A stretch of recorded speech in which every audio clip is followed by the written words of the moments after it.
કતારગામનો TP scheme રિઝર્વેશનનો મુદ્દો ફરી એક વખત ગરમાયો છે। પ્રિલિમિનરી ટીપી સ્કીમ નંબર 495051ના રિઝર્વેશનની સામે જન આંદોલન। મહિલા સહિત મોટી સંખ્યામાં લોકોએ આ વાતને લઈને વિરોધ નોંધાવ્યો। કતારગામ દરવાજાથી કમિશનર કચેરી સુધી મહારેલી નીકળી। રિઝર્વેશન રદ કરવા પાલિકા કમિશનર અને મેયરને રજૂઆત કરવામાં આવી તો કતારગામ વિસ્તારમાં 70થી વધારે સોસાયટીઓનું ડિમોલિશન કરવા માટે નોટિસ આપવામાં આવી છે।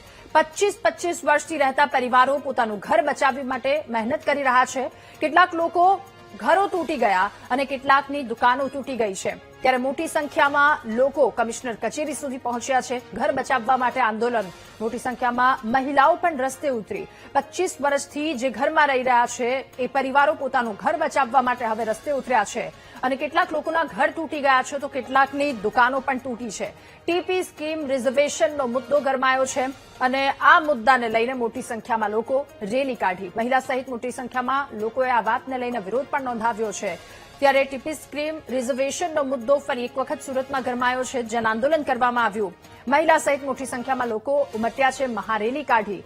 ત્યારે રિઝર્વેશન રદ કરવા માટે પાલિકા કમિશનર અને મેયરને આ અંગે રજૂઆત કરવામાં આવી। ઘર બચાવની રજૂઆત કરવામાં આવી છે। ત્યારે નોટિસ ડિમોલિશનને નોટિસ આપવામાં આવી હતી।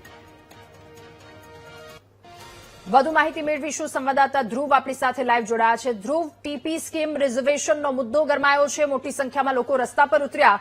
શું ઉગ્ર રજૂઆત, શું કહી રહ્યા છે? બિલકુલ, સુરતના કતારગામ વિસ્તારમાં આવેલી 495051 સહિતની જે ટીપી સ્કીમ અંતર્ગત જે મકાનો આવ્યા છે તે રિઝર્વેશન અંતર તોડી પાડવા માટેની નોટિસ આપવામાં આવી રહી છે। તેને લઈને 1 લાખથી વધુ લોકો જે પરિવાર સાથે રહે છે તેમાં મોટી અસર થઈ રહી છે। તેના કારણે પોતાનું ઘર બચાવવા માટે પરિવારો અત્યારે એકત્રિત થયા છે। 60 થી 70 જે ઘરો જે છે તેમાં રહેતા પરિવારો હવે અત્યારે અચાનક બેઘર થઈ જાય તેવી સ્થિતિમાં મુકાયા છે, જેને લઈને તેઓ અત્યારે ખૂબ જ મૂંઝવણભરી સ્થિતિમાં મુકાયા છે। જે રેલી સ્વરૂપે કતારગામ ખાતે જે આવ્યા છે ત્યાંથી કતારગામ દરવાજાથી સુરત મહાનગરપાલિકા કમિશનર સુધી અત્યારે રેલી કાઢી છે। ત્યારે બહેનો જોડાયા છે। બેન, તમે જણાવશો અત્યારે કઈ માંગ સાથે રેલી કાઢીને આવ્યા છે, શું છે? મારું નામ નમ્રતા ચંદ્રેશ કાકરોતર છે। હું ડબોલી વિસ્તારમાંથી આવું છું। અમારી માંગ એટલી છે કે 2004માં મેં જગ્યા રાખી હતી ત્યારે કોઈ જાતનું રિઝર્વેશન હતું નહીં। અત્યારે રિઝર્વેશન આવ્યું છે ક્યાંથી અને કોણ લાવ્યું છે? એવું નથી કે હું એક જ છું। આ બધી સંખ્યામાં અમારા 70 થી 75 જેટલી સોસાયટીઓ છે। આ બધા લોકો પીડાઈ રહ્યા છે।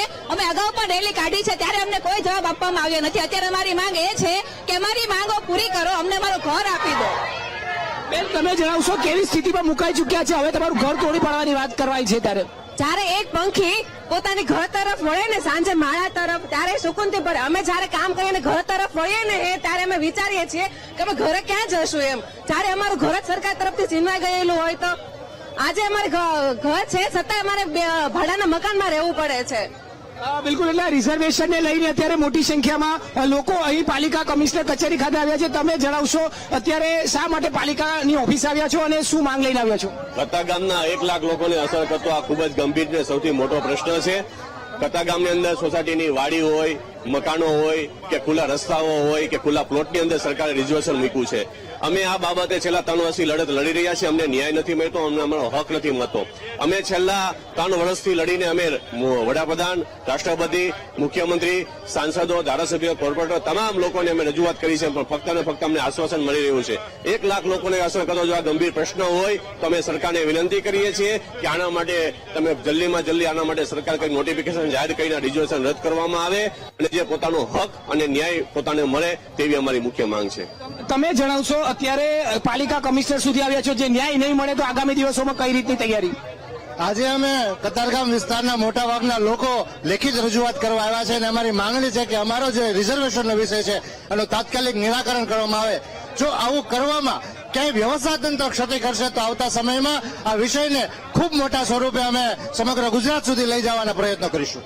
બિલકુલ, એટલે અત્યારે સુરત મહાનગરપાલિકા કમિશનર કચેરીનો પણ અહીં ઘેરાવો કર્યો છે અને કતારગામથી અહીં રેલી કાઢવામાં આવી છે। કતારગામ દરવાજાથી અહીં જે કમિશનર કચેરી સુધી રેલી કાઢવામાં આવી અને મોટી સંખ્યામાં મહિલાઓ, પુરુષો તમામ જે છે તે હાથમાં બેનર લઈને, પોસ્ટકાર્ડ લઈને તેઓ અત્યારે આવ્યા છે। જી બિલકુલ ધ્રુવ, આભાર આપનો તમામ વિગતો સાથે જોડાવા બદલ। તો મોટી સંખ્યામાં લોકો પોતાની વાતની રજૂઆત કરવા